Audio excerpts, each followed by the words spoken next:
All right, good evening, everybody. Welcome back to another episode of Pathagonia. So, for some reason, I can't get my Flux app to turn off on my Mac, so you'll notice that the background is slightly warmer tone, but hopefully that just is easier on your eyes and puts you in a better mood. So today I just want to go over quick Kurt's notes on appendix lesions. So first entity we have is fibrous obliteration. And that's when you're going to have it's a non-neoplastic benign process, often discovered incidentally. And you're going to have replacement of the lumen by fibrous tissue with varying neural proliferation and adipocytes, so it may stain with S100. Moving right along, we've got serrated lesions and polyps. So identical to those in the colon, these serrated lesions and polyps may be incidental or cause acute appendicitis, and they're associated with KRAS mutations.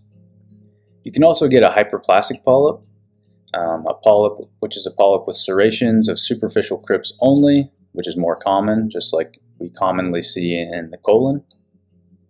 And you can also have a sessile serrated lesion, formerly known as a sessile serrated adenoma or polyp.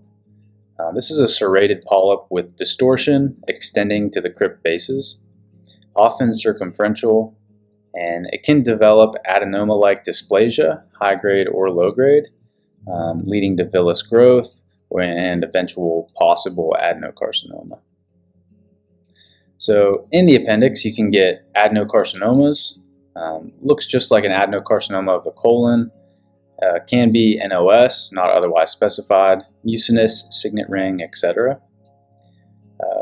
Adenocarcinoma of the appendix frequently has a KRAS and GNAS mutations.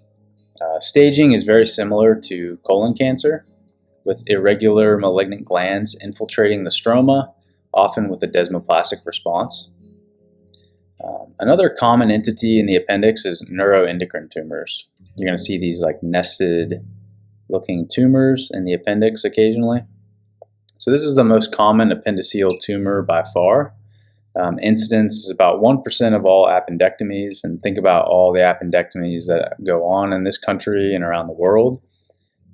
So the majority of neuroendocrine tumors occur in the appendiceal tip, so be sure to sample that in the grossing room. And neuroendocrine tumors occur at a younger age than neuroendocrine tumors elsewhere in the GI tract. They may present incidentally or with acute appendicitis. They have a good prognosis, over a 95% survival rate if they're confined to the appendix, and looks and is graded like other GI neuroendocrine tumors. See a separate guide in Kurt's notes for grading neuroendocrine tumors for details. And as I mentioned, you're going to see nests and cords of cells with monotonous nuclei with that classic salt and pepper chromatin, or the neuroendocrine chromatin. All right. Next up, some unique appendiceal lesions. You can get appendiceal mucinous neoplasms, or lamins, low-grade appendiceal mucinous neoplasm, lamin, or a Hammond, which is a high-grade one, but we'll go over lamin first.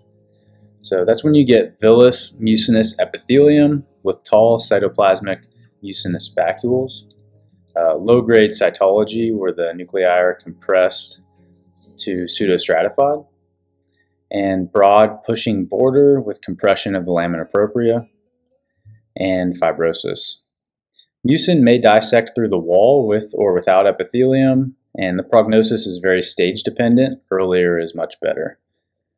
For a Hammond, or a high-grade appendiceal mucinous neoplasm, it's similar to a lamin with additional complex architecture and or cytologic atypia.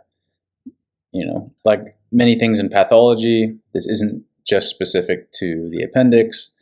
If it's low-grade versus high-grade, it's often coming down to architecture and cytologic atypia. So the same principles of pathology, which is why we love it, apply all through the various systems, and ultimately can help us get to the right diagnosis for our patients, right?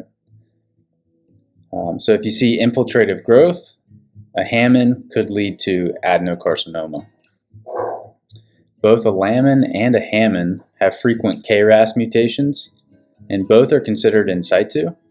PTIS lamin if confined by the muscularis propria, and if through the muscle into the subserosa, it's a PT3, and if the serosa is involved, it's a PT4A, and if there are acellular peritoneal deposits, PM1A, and cellular peritoneal deposits, PM1B, which is a higher risk for spread or recurrence, can lead to pseudomyxoma peritonei.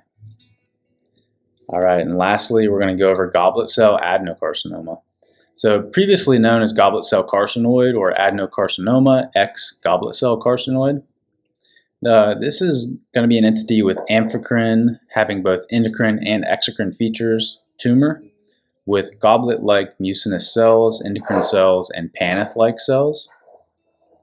You must have at least some low-grade pattern for the diagnosis, and it's usually located at the appendiceal tip, staged as an adenocarcinoma. For goblet cell adenocarcinoma, there's a low-grade pattern where you get tubules and clusters of goblet-like mucinous cells, endocrine and Paneth-like cells, with granular eosinophilic cytoplasm, mild nuclear atypia, and no stromal reaction. And then the high-grade pattern is when you have tumor cells infiltrating as single cells, complex anastomosing tubules, cribriform masses or sheets, and signet ring cells with high-grade cytologic features and a desmoplastic response.